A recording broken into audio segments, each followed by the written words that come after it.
Expuse mi divorcio en TikTok en busca de apoyo y acabé siendo asesinada por mi ex marido. Soy Sania Khan, y esta es mi historia. Soy Silvia Susana Villegas Guzmán, y esta es mi historia. Nací en León, México. ¿Sospecharías de una anciana pensionista que ayuda a los menos afortunados?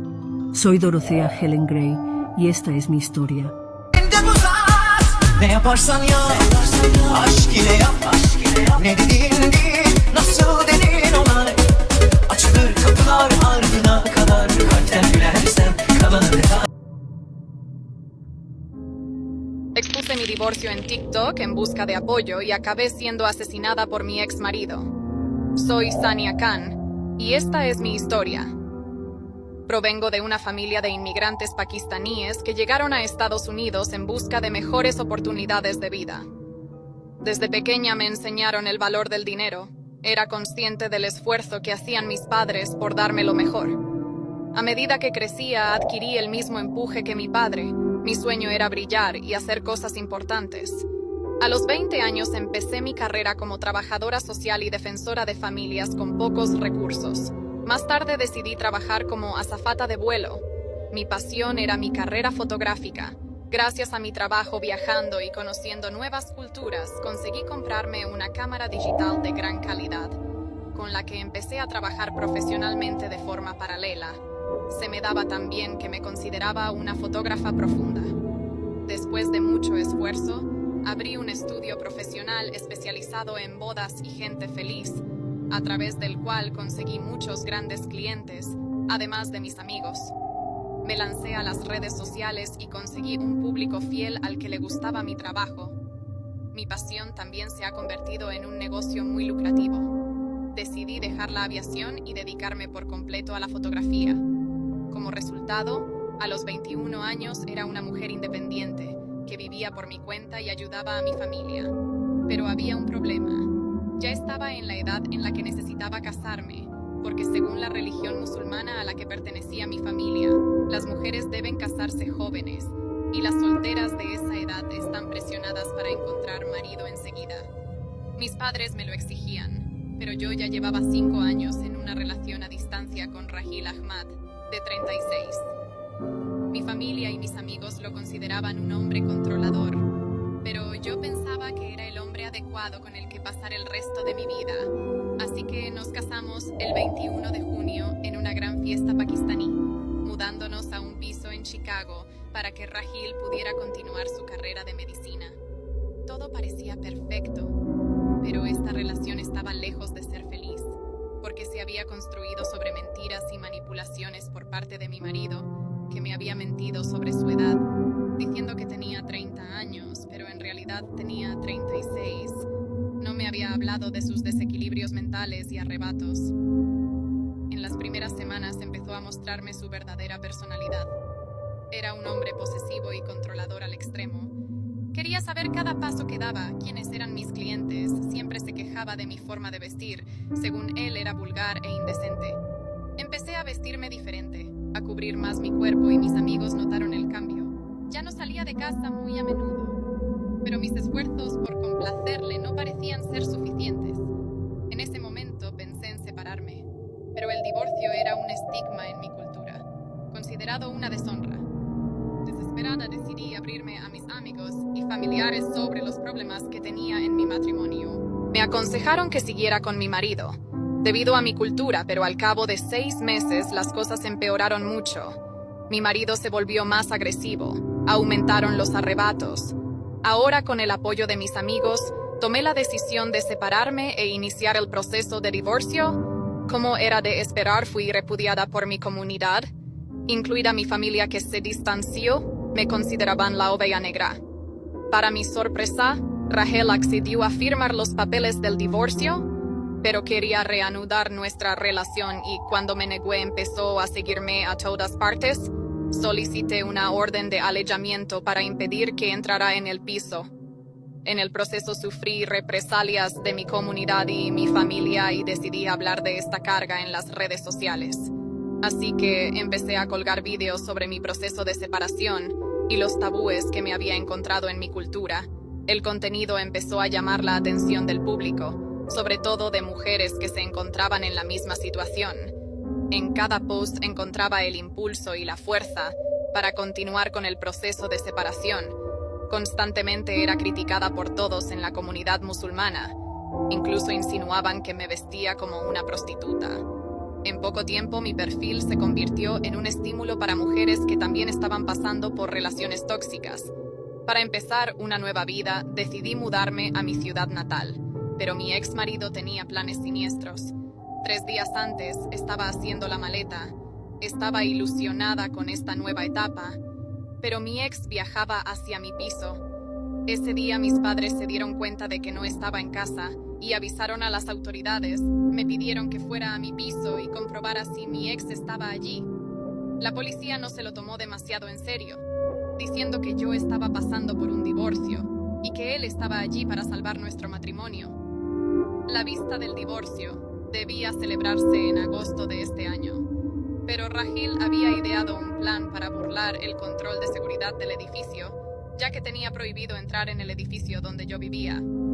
Acordé con un agente inmobiliario del edificio ver un piso para poder entrar tranquilamente sin identificarme. Él le dijo al agente inmobiliario que no quería más pisos y que se iba a reunir con unos amigos en otro piso. El agente inmobiliario se fue y él aprovechó para ir a mi piso. Lo que ocurrió en los minutos siguientes fue una tragedia anunciada. A las 4:30 de la tarde se oyó un disparo y luego un gemido. La policía irrumpió en el piso y me dispararon en la nuca. Mi ex marido estaba en el dormitorio con un tiro en la cabeza. Aún estaba vivo, pero cuando llegó al hospital murió. Soy Silvia Susana Villegas Guzmán, y esta es mi historia. Nací en León, México. Mi familia siempre ha sido muy unida, a pesar de que tuvimos dificultades económicas. Cuando tenía 20 y tantos años, mi vida se cruzó con la de Jaime Moisés Rodríguez Díaz, un hombre nacido en 1980 en Zapopan, otra ciudad mexicana. A pesar de una diferencia de edad de 6 años, empezamos a salir. Al principio todo parecía prometedor en nuestra relación, pero pronto Jaime se volvió posesivo y controlador. Me alejé de mi familia y de los pocos amigos que tenía, mientras él me aislaba cada vez más. A pesar de las dificultades, creí que su carácter podía cambiar, y en 2002 nos casamos. Tuvimos 3 hijos: Alex, Giovanni y Sara. Jaime tuvo una carrera exitosa y nos mudábamos con frecuencia, incluso pasando tiempo en Estados Unidos y Canadá. Sin embargo, su temperamento se volvió cada vez más violento, comenzando con abuso verbal y escalando a ataques físicos. Nuestros hijos también sufrieron. Un momento angustioso fue cuando atacó a nuestra hija menor. Se volvió retraída y asustada. Nuestro hijo mayor tuvo dificultades para explorar su identidad de género, algo que Jaime no pudo aceptar. Seguí en la relación porque no quería que mis hijos crecieran sin un padre, pero mi familia y amigos me aconsejaron que la dejara. En 2010, reuní el coraje para separarme de Jaime. Mi hermana Luz y yo presentamos una denuncia en su contra por varios intentos de quitarme la vida. Busqué ayuda en un instituto para mujeres, pero las autoridades me presionaron para que me reconciliara con él, creyendo que era una buena persona. Estuve de acuerdo, esperando que las cosas cambiaran. Sin embargo, el abuso continuó, causando sufrimiento a mi familia. A finales de 2020, Jaime recibió una oportunidad laboral en Italia y nos mudamos allí. Durante los meses siguientes, se obsesionó con la ley italiana. Jaime empezó a obsesionarse con la idea de que lo estaba engañando. Todos los días me acusaba y agredía frente a nuestros hijos. Hasta que se salió de control en las primeras horas del 19 de junio de 2021. Aparentemente la noche anterior protagonizó una de las muchas escenas habituales de gritos de celos. En las primeras horas de la mañana, Jaime me sorprendió mientras dormía y me golpeó violentamente en la cara, probablemente con la ayuda de un arma punzante o un objeto contundente, para luego quitarme la vida con sus propias manos, asfixiándome. Pasadas las 7 de la mañana, Jaime fue a donde dormía Alex, nuestro hijo mayor, y le dije que quería hablar con él, pero todavía estaba medio dormido. No me hizo caso, y eso lo irritó. Salió de la habitación, y regresó a los pocos minutos con un cinturón de nailón en las manos, diciéndole que había acabado con la vida de su madre y que ahora sería su turno. Pero el niño logró defenderse con uñas y mordiscos. Quedó inconsciente en la pelea y Jaime desperté a los otros 2 niños y les dije que me había quitado la vida. Quedaron en shock. Jaime se encerró en el baño y se autoinfligió heridas en los antebrazos y 2 en los costados con un cuchillo. Giovanni y Sara amenazaron con llamar al número de emergencia y luego huyeron de la casa, refugiándose en los vecinos que también alertaron a rescate debido a los gritos y el escándalo que se armó mientras Jaime atacaba a nuestro hijo mayor. Los agentes que llegaron al lugar encontraron a mi cuerpo sin vida en la habitación con una herida profunda en el arco de la ceja. Encontraron a Alex maltratado, pero ya consciente, y fue él quien les contó todo lo sucedido. Jaime se escondió en el baño del apartamento y fue encontrado por agentes que al ver las heridas que había causado, lo trasladaron al hospital para recibir atención médica. Solo sufrió heridas leves. Fue puesto en libertad e inmediatamente arrestado. Durante el interrogatorio dijo que no quería quitarme la vida. Jaime fue sentenciado el 8 de diciembre. Ese mismo año, nuestra hija menor, Sara, se quitó la vida luego de sufrir una fuerte depresión por mi ausencia y también después de soportar durante años fuertes abusos por parte de su padre. En junio de 2023, la Fiscalía inició un nuevo caso contra Jaime por el delito de violación. La víctima de sus acciones ocurridas entre 2017 y 2021 fue nuestra hija Sara, a quien sometió a pervertidos dibujos desde que tenía apenas 10 años y nuestra familia aún vivía en México. ¿Sospecharías de una anciana pensionista que ayuda a los menos afortunados? Soy Dorothea Helen Gray y esta es mi historia. Nací el 9 de enero de 1929 en Redlands, California. Mis padres, Trudy May Yates y Jesse James Gray, eran alcohólicos y recolectores de algodón. Durante toda mi infancia, sufrí malos tratos por parte de ellos y a veces tuve que mendigar comida. Cuando tenía 4 años, mi padre falleció y 2 años después, mi madre murió en un accidente de moto. Acabé en una casa de acogida y más tarde me acogieron unos parientes en Fresno, California. A los 16 años me casé con Fred McFaul, un soldado que había regresado del Teatro del Pacífico. Entre 1946 y 1948 fui madre de 2 niñas, una de las cuales fue enviada a vivir con unos parientes. En 1948 me quedé embarazada de nuevo, pero sufrí un aborto espontáneo. Ese mismo año mi marido me abandonó. Así que empecé a mentir a la gente diciendo que había muerto de un ataque al corazón por vergüenza a haber sido abandonada.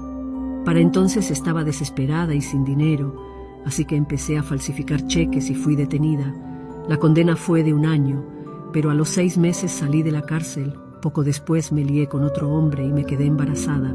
Este niño también fue dado en adopción. Este matrimonio duró 14 años y estuvo lleno de agresiones y mucho sufrimiento. En 1966 me casé con un chico 19 años más joven.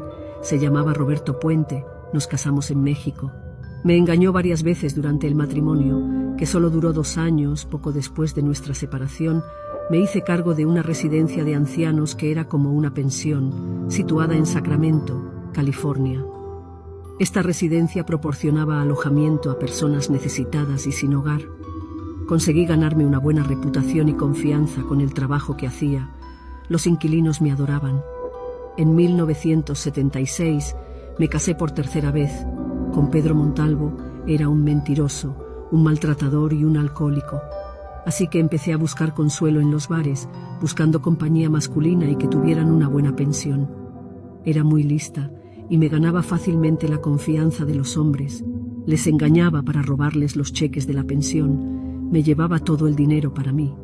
¿Quién iba a sospechar de una anciana tan bien vestida y amable como yo?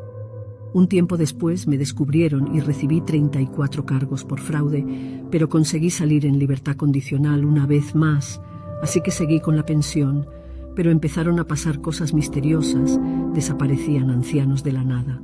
La primera en desaparecer fue una mujer llamada Ruth Monroe, de 61 años. Después de ella fueron innumerables ancianos, personas con discapacidad, drogadictos. Fueron muchos años así y nadie sospechaba de mí. porque me veían como un alma caritativa buena.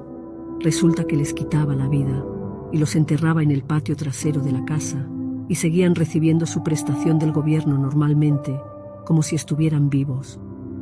El 7 de noviembre de 1988, la policía investigaba la desaparición de uno de los inquilinos del local, que se llamaba Bert. Era discapacitado intelectual y esquizofrénico. Tenía un aspecto desaliñado, vestía ropas harapientas y la gente a menudo lo confundía con un alcohólico, pero en realidad no bebía. Había vivido en varios lugares y en uno de ellos una mujer llamada Judy Moyes se encariñó con él. Vio su bondad y se dio cuenta de que no era un alcohólico ni un drogadicto. Decidió ayudarle a encontrar un buen lugar donde vivir. Después de oír hablar bien de mi pensión, decidió enviarle allí. Unas semanas después desapareció. Pero Judy esta vez fue más lista que yo y no se creyó mis poco convincentes excusas. Me denunció a la policía, que fue a la pensión, y allí encontraron varios cadáveres que yo había enterrado, entre ellos el de Bert. Pero se creen que la policía me dejó libre y solo fue a mi casa a detenerme 3 días después, pero yo ya había huido. Mi fuga no duró mucho, pronto me encontraron y fui detenido, con derecho a primicia televisiva. Mi foto salió en todos los telediarios de la época. Se me conoció como la pensión de la abuela. El 19 de junio de 1980, la juez dictó sentencia. Me juzgarían por 9 delitos de asesinato. Pasaron los años, se sucedieron los acontecimientos y el 15 de julio de 1993, tras escuchar a 153 testigos y revisar más de 3.500 páginas de pruebas, el jurado se retiró a deliberar sobre el veredicto. El 26 de agosto, el jurado llegó por fin a un veredicto. Fui condenado a cadena perpetua sin posibilidad de libertad condicional.